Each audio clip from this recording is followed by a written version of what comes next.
Ateşkes sonrası İrana qarşı təzminat tələbləri gəlməyə başlayır. Gündəm xəbərin efirində 8 aprel tarixli və bir məlumatı diqqətinizə çatdırırıq. Belə ki, Qətər Xarici İşlər Nazirliyi İranın həyata keçirdiyi hücumlar nəticəsində dəyən ziyana kompensasiya etməli olduğunu bəyan edib. Bəli, Gündəm xəbər məlumat verir ki, bu barədə məlumat məhz ölkənin Xarici İşlər Nazirliyinin rəsmi saytında yer alır və Qətər rəsmi şəkildə Birləşmiş Millətlər Təşkilatına BMT-ni məlumatlandıraraq bildirib ki, ölkə ərazisinə pilotsuz uçuş aparatları və raketlərdən endirilən zərbələrə görə İran həm hüquqi, həm də maliyyə məsuliyyəti daşıyır.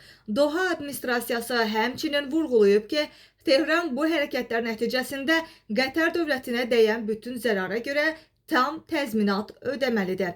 Qeyd edək ki, Amerika, İsrail və İran arasında olan müharibə nəticəsində İran məhz qonşu körfəz ölkələrində İsrailə məxsus hərbi obyektlərə xeyli sayda hücumlar edib və bu hücumun nəticəsində də atəşkəs sonrası məhz Qətər öz ölkəsinə dəyən zərərin ödənilməsini tələb edir.